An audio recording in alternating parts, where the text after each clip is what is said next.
On May 25th, 2020, when Minneapolis police officer Derek Chauvin killed George Floyd by kneeling on his neck for 8 minutes in full view of video cameras, many Americans asked how could this have happened, and many of us vowed to never let it happen again.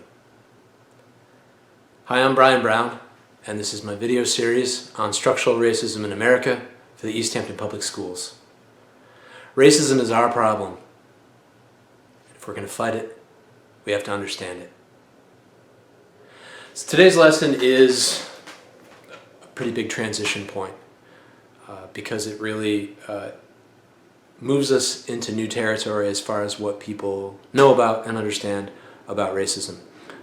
There is a lot, I believe, that most people sort of understand American racism to be, right? We can all agree that slavery was a racist institution, that Jim Crow was racist. Some of the things that I've talked about, maybe you didn't know about the economic things in the North. Maybe you didn't know about all the trouble that people had in actually desegregating schools after Brown versus Board of Education, all that. Okay, but we're going to really move into sort of our next phase of this, and for many of us, right, myself being a Gen Xer, or millennials, Gen Z, you all, we're starting to move into your history here. Certainly for Gen X it is.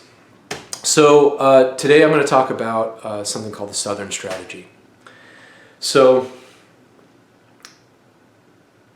remember, we have slavery, we have Reconstruction, we have Jim Crow.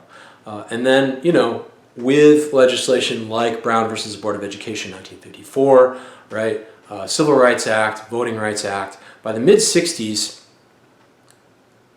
a lot of upfront structural racism in America has now been dismantled. It's been made illegal. Doesn't mean it's actually been deconstructed, right? We talked about that with the Brown versus Board of Education, and remember that sort of anytime there's a victory, there are people who are trying to figure out how to lessen the impact of that victory, to lessen the amount of rights that African Americans are able to enjoy as American citizens. All right, we're talking about structural racism here. This is what we're focused on. Doesn't mean it's what everybody wants or what everybody's doing. All right, it's the topic of the series. So here's the deal. All right, a lot of the civil rights legislation gets passed when LBJ, Lyndon Baines Johnson, is president of the United States. Okay, so this is mid-60s. LBJ is a Democrat. Now, the way that American politics work at this point is that there is no Republican Party in the South. Why is there no Republican Party in the South? Hands, please. Okay, because Republican Party was the party that put Reconstruction in place down in the South. All right, it was a Republican. It was Lincoln, right, who established Reconstruction, who who beat the Confederates in the Civil War and brought them back into the Union. So the Republican Party, the South, the power structure in the South wants nothing to do with it. Okay, the South is straight Democrat. They call it the Solid South. All the states tend to vote together, so on and so forth. So a Democrat, which is the political party of the South, all right, is at the helm of the country when we pass the Civil Rights Act, the Voting Rights Act, all right, basically put an end to segregation in the South. So this is a moment of crisis for Southern Democrats because how is this guy, this is from Texas, all right, how is he going to vote against segregation? How is he going to make all these decisions that's going to make things hard for the way of life for the system of powerful white Southerners? The Republican Party recognized that there was an opportunity for them. They recognized that there were a lot of politicians in the South who were very mad at the guy that their party had chosen to be the leader of that party.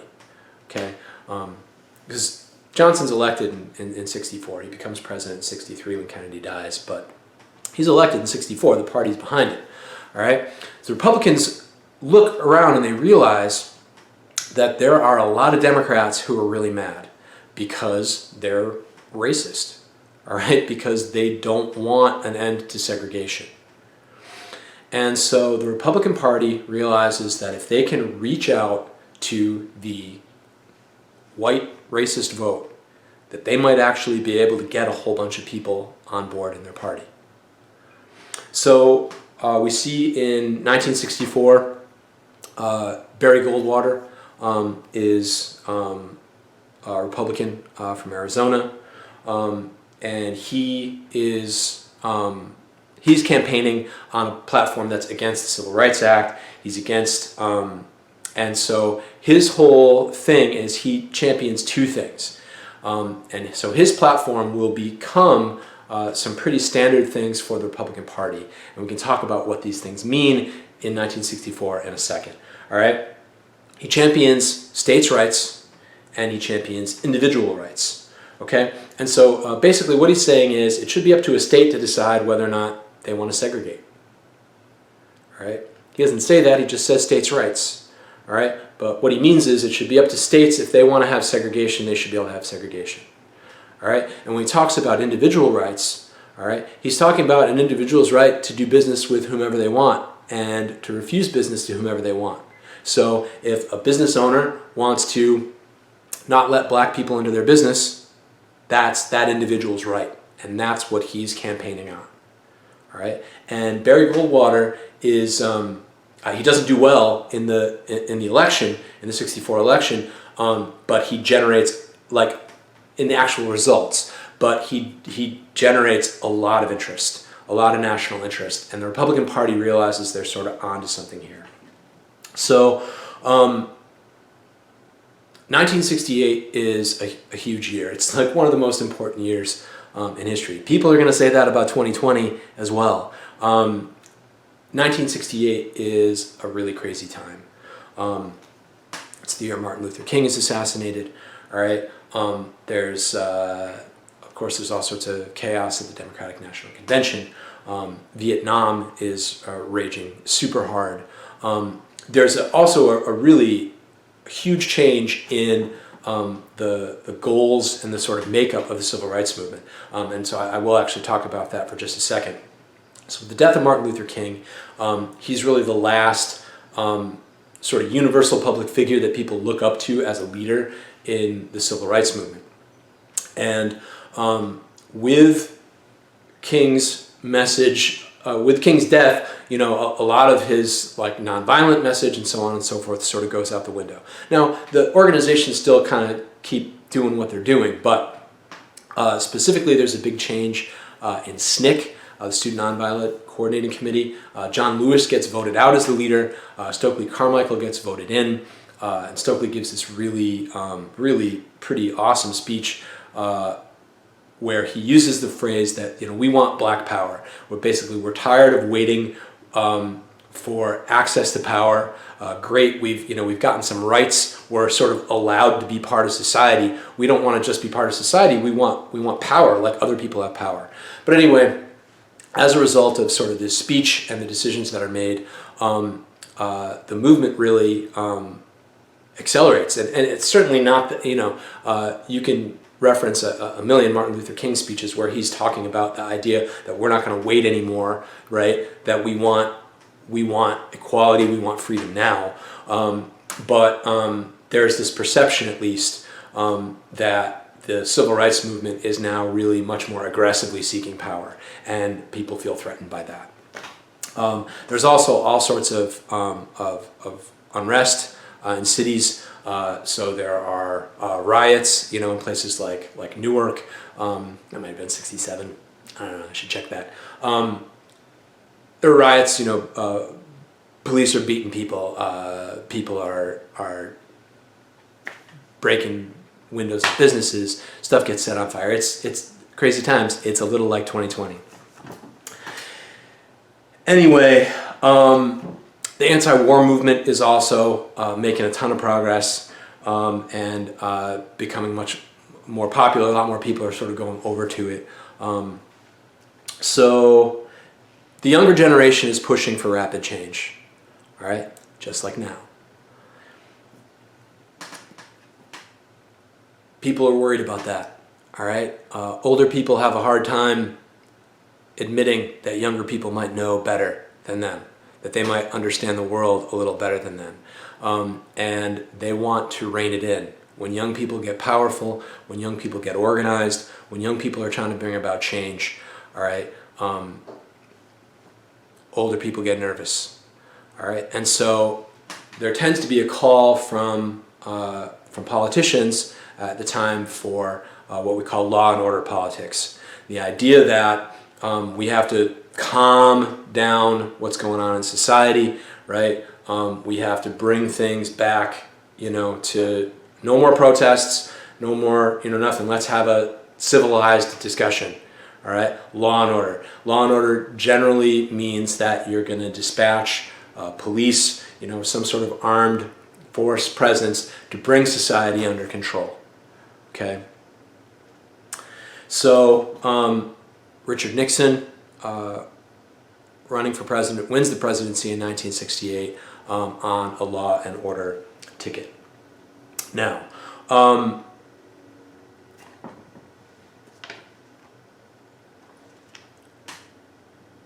we're going to look at, certainly Nixon recorded himself saying some things he wished he hadn't said on tape and so on and so forth.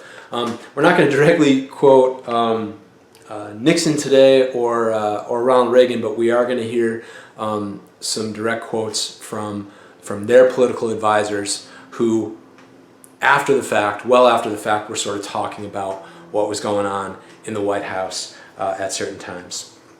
All right, so the White House Chief of Staff under Nixon, H.R. Haldeman, he said that basically Nixon emphasized regarding the unrest in society, he said the whole problem is really the blacks. And this is a quote. The key is to devise a system that recognizes this while not appearing to.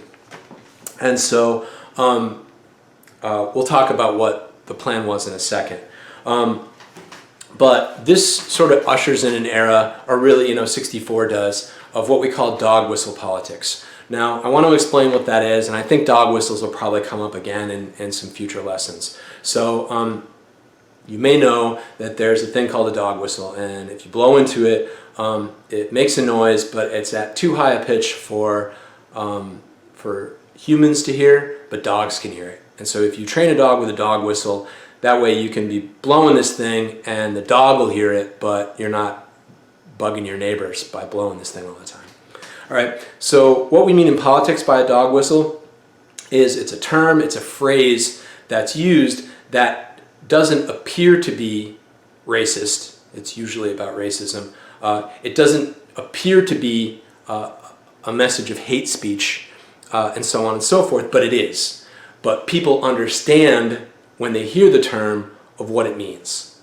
Okay? And then these terms, if they're used long enough, it gets murkier. It gets, anyway, we'll talk about that too with one of the quotes. All right? So things like states' rights. All right? The phrase states' rights starts to come up a lot. States should have the right to be able to do whatever they want. But it's used in the context of ignore Brown versus Board of Education, ignore the Voting Rights Act, ignore the Civil Rights Act, all right? Things like that, states' rights. And that phrase becomes a dog whistle, all right? So the idea is that if you are in favor of racist policy, if you're in favor of ignoring the federal government's mandate that you have to stop being racist, all right? When people start talking about states' rights, they don't have to use the word segregation. You know what they mean. All right. Law and order is another one. Law and order, again, just this idea that we're going to use the power of the state to keep the people that we don't like in check. All right, who are the people we don't like? All right, in the Nixon White House, it's African Americans and it's anti-war protesters. Anyway, so more on dog whistles. There'll be more that'll come up when we get to the 1980s. Heck, that might even be in this lesson. Probably the best quote, and it's a pretty long quote, comes from a guy by the name of Lee Atwater. Lee Atwater was a Republican political advisor for a really long time. He was an advisor to Reagan, and he, in a 1994 interview, he was talking to Harper's Magazine, I believe it was, and he said this. He said,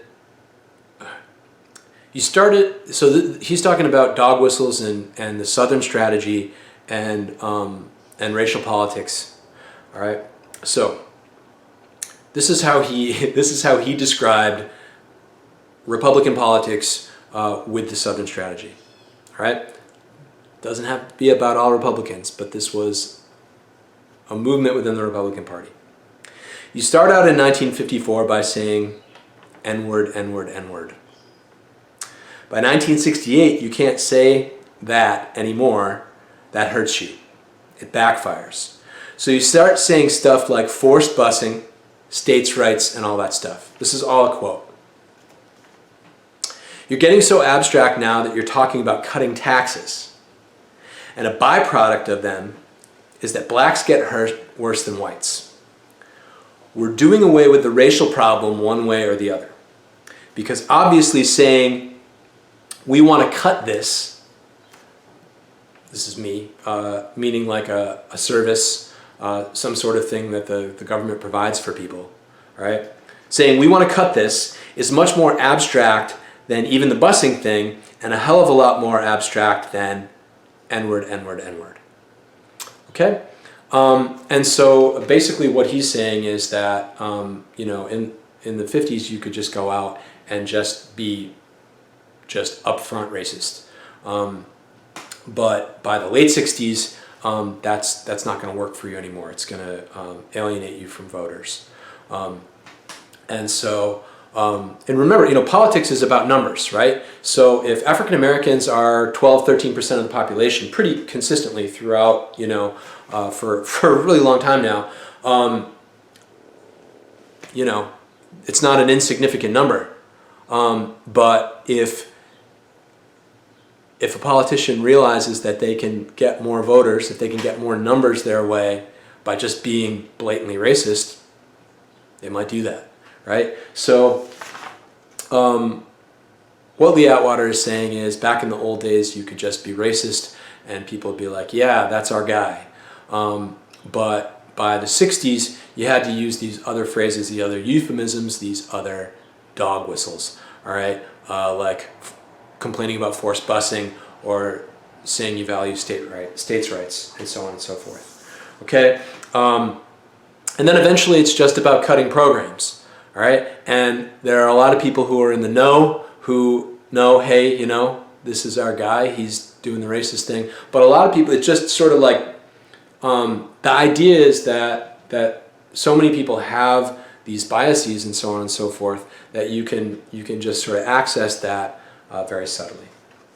Okay, so Lee Atwater was Ronald Reagan's advisor. So just, you know, for a quick U.S. history timeline, right? So Nixon is elected in '68. He's reelected in '72. He has to leave office due to the Watergate scandal, and he's already sort of picked a vice president who's going to pardon him in Gerald Ford.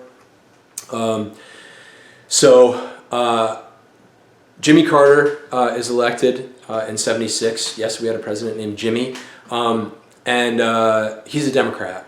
And so basically, you know, the Republicans have this big, powerful guy in Nixon, and then they sort of have to retreat because of Watergate and stuff like that.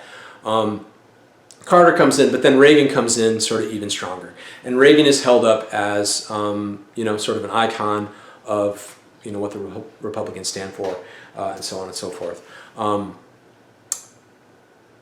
So Reagan and his campaign team were also very big with the Southern strategy. To remind you, the Southern strategy is this idea that the South used to be straight Democrat, but that there was this big opportunity to grab a whole bunch of people to bring them into your party because Southerners were mad at the Democratic Party for ending segregation and things like that. And so the Republican Party really reaches out to the racist white vote in general, but they, find a lot of success in the South with that. So Ronald Reagan, he begins his campaign in 1980 with a speech about states' rights at the Neshoba County Fair in Mississippi.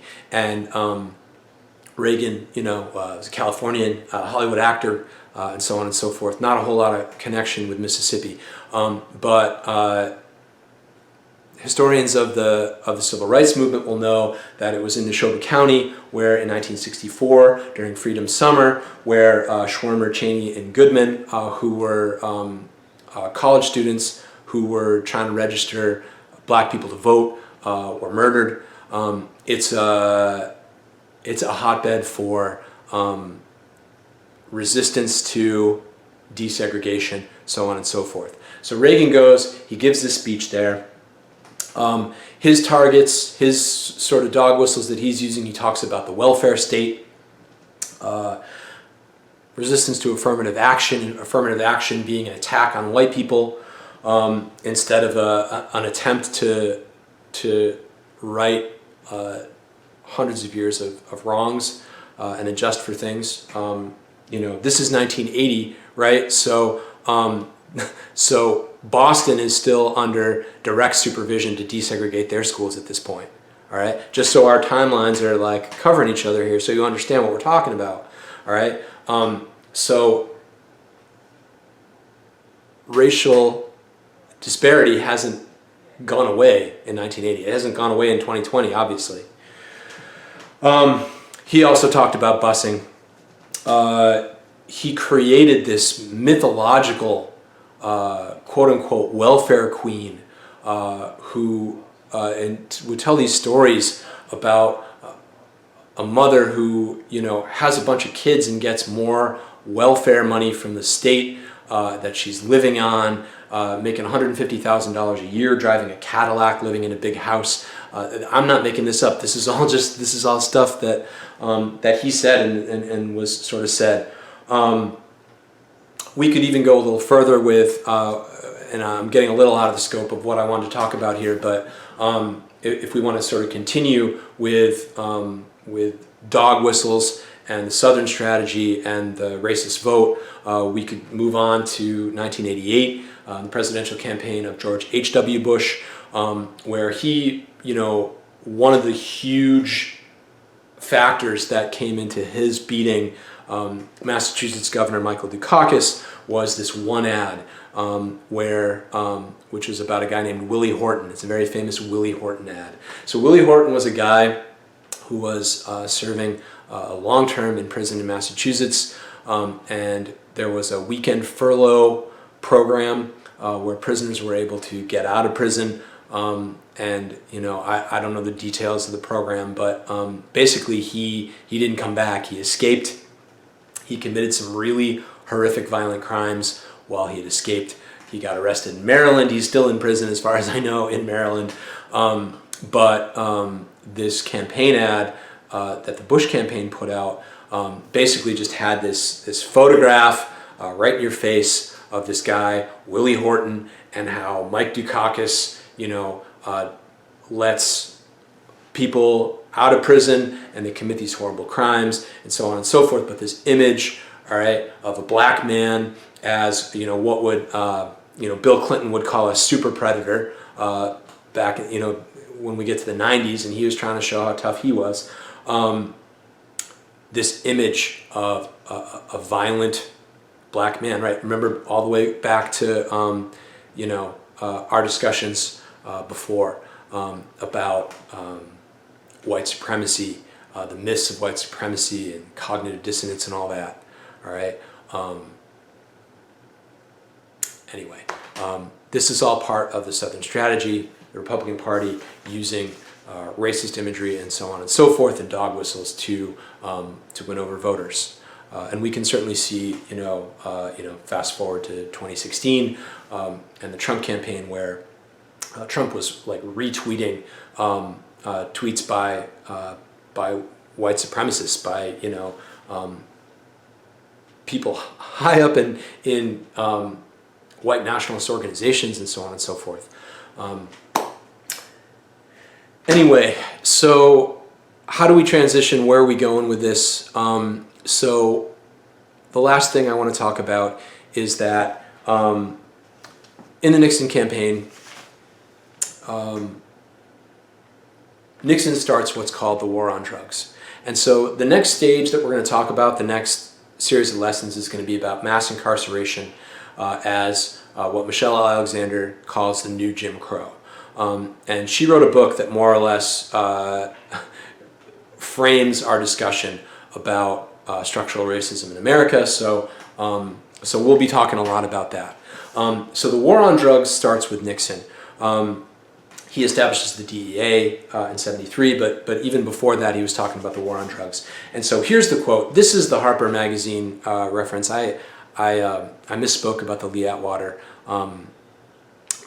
This is John Ehrlichman, who was a White House counsel. He was assistant to the president on domestic affairs. All right, and here's what he said about Nixon, and this is what's going to take us into the next series of lessons. All right, he said, all right, and so this is an advisor to President Nixon, part of his campaign, part of an advisor in the White House. And so in an interview with Harper's Magazine in 1994, Ehrlichman said this: "The Nixon campaign in 1968 and the Nixon White House after that had two enemies: the anti-war left and black people. We knew we couldn't make it illegal to be against the war or to be black. But by getting the public to associate hippies with marijuana and blacks with heroin, and then criminalizing them both heavily, we could disrupt these communities. We could arrest their leaders, raid their homes, break up their meetings, and vilify them night after night on the evening news. Do we know we were lying about the drugs? Of course we did." Okay? So this is expressly stated the war on drugs, which is going to lead to us to be the country that imprisons more people per capita than anybody else, that heavily targets communities of color over white communities that offend on exactly the same level, and so on and so forth. This is part of the Southern strategy. All right, and this is sort of where this discussion is going. Okay, so today we really talked about, we started a new section, even though this is really going to be sort of the end of the last section. So we're going to be moving into mass incarceration, the war on drugs, and how this system has shifted to continue to preserve American racism. All right, thank you for tuning in, and I'll see you next time.